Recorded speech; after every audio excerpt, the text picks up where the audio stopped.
নমস্কাৰ বন্ধু বান্ধৱীসকল, স্বাগতম জনাইছো অল মেডিটেটিভছ ইউটিউব চেনেললৈ। বন্ধু বান্ধৱীসকল, আজিৰ এই ভিডিঅ'টোত মই মিৰকাজল 10mg টেবলেটৰ বিষয়ে আলোচনা কৰিম।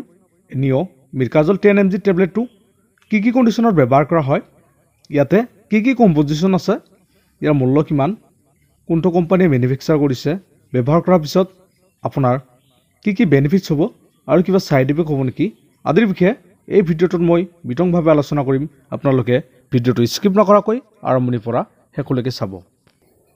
বন্ধুসকল, এই টেবলেটটো মেনুফেকচাৰ কৰিছে এবৰ্ট হেল্থ কেয়াৰ প্ৰাইভেট লিমিটেডে। ইয়াতে মুঠ 120টা টেবলেট আছে, যাৰ মূল্য হ'ল 620 টকা 25 পইচা। বন্ধুসকল, ইয়াত থকা মূল কম্পজিশ্যনসমূহ হ'ল ইয়াতে ছিংগল কণ্টেণ্ট আছে, ইয়াত আছে কাৰ্বিমাজল 10mg।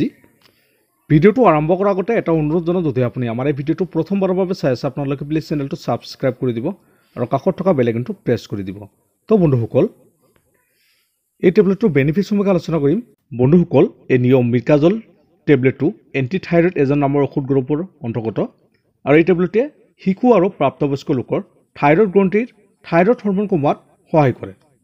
বন্ধুসকল, যিসকল লোকৰ হাইপাৰ থাইৰয়েডিজম আছে, এনেকুৱা কণ্ডিশ্যনত এই টেবলেটটো ব্যৱহাৰ কৰা হয়। বন্ধুসকল, এই টেবলেটটো থাইৰয়েড গ্ৰন্থিৰ আন্তৰিক অস্ত্ৰোপচাৰৰ আগতে ব্যৱহাৰ কৰা হয়। বন্ধুসকল, এতিয়া আপোনালোকে প্ৰশ্ন কৰিব পাৰে যে এই টেবলেটটো শিশুক স্তনপান কৰোৱা মহিলাই ব্যৱহাৰ কৰিব পাৰেনে? হয় বন্ধুসকল, শিশুক স্তনপান কৰোৱা মহিলাই এই টেবলেটটো ব্যৱহাৰ কৰিব নোৱাৰিব, কাৰণ কাৰ্বিমাজল মাকৰ গাখীৰত প্ৰৱেশ কৰিব পাৰে বা প্ৰৱেশ কৰে। এনেকুৱা কণ্ডিশ্যনত এই টেবলেটটো খালে শিশুৰ অসুবিধা হ'ব পাৰে। বন্ধুসকল, যিসকল লোকে ড্ৰাইভিং কৰে, ড্ৰাইভিং কৰাৰ সময়ত এই ঔষধটো ল'ব পাৰেনে বা খাব পাৰেনে? বন্ধুসকল, ড্ৰাইভিঙৰ ক্ষেত্ৰত এই টেবলেটটো খোৱাৰ কোনো অসুবিধা নাই। এই টেবলেটটো গাড়ী চলোৱাৰ কোনো ধৰণৰ ক্ষমতা প্ৰভাৱিত নকৰে, সেইকাৰণে আপোনালোকে খাব পাৰে। আৰু যিসকল লোকৰ লিভাৰৰ গুৰুতৰ সমস্যা আছে, ব্লাডৰ ইনফেকশ্যন আছে, পেনক্ৰিয়েটাইটিছ আছে, এনেকুৱা কণ্ডিশ্যনত এই টেবলেটটো ৰিকমেণ্ড কৰা নহয়। সেইকাৰণে আপোনালোকে এনেকুৱা সমস্যা থাকিলে আপোনালোকে ডক্টৰক জনাব লাগিব।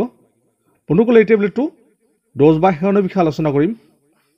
এই টেবলেটটো আপোনাৰ ৰোগৰ ওপৰত নিৰ্ভৰ কৰি দিয়া হয়, সেইকাৰণে ডক্টৰৰ পৰামৰ্শ অনুসৰি আপোনালোকে ব্যৱহাৰ কৰিব। নৰ্মেল ড'জ হিচাপে আপোনালোকে দিনত 2 বাৰ এটাকৈ টেবলেট খাব পাৰিব খাদ্য খোৱাৰ পিছত। বন্ধুসকল, এই টেবলেটটো ব্যৱহাৰ কৰাৰ পিছত আপোনাৰ ছাইড ইফেক্ট দেখা দিব পাৰে, যেনেকৈ আপোনাৰ খুজুলি হোৱা, মূৰৰ বিষ হোৱা, বমি হোৱা, বমি ভাৱ, স্কিন ৰেছ আদি এনেকুৱা ধৰণৰ নৰ্মেল ছাইড ইফেক্টসমূহ দেখা দিব পাৰে। বন্ধুসকল, ইয়াৰ উপৰি যদি কোনো ধৰণৰ ছাইড ইফেক্টে দেখা দিয়ে, তেন্তে আপোনালোকে এই মিৰকাজল টেবলেটটো ব্যৱহাৰ কৰিবলৈ বন্ধ কৰিব আৰু ডক্টৰৰ পৰামৰ্শ ল'ব। তো বন্ধু বান্ধৱীসকল, আজিৰ এই ভিডিঅ'টো ইমান আছিল। যদি ভিডিঅ'টো ভাল লাগে প্লিজ এটা লাইক কৰি দিব, আৰু এই টেবলেটটোৰ বিষয়ে অধিক জানিবৰ কাৰণে আপোনালোকে প্ৰশ্ন কৰিব পাৰে। ধন্যবাদ।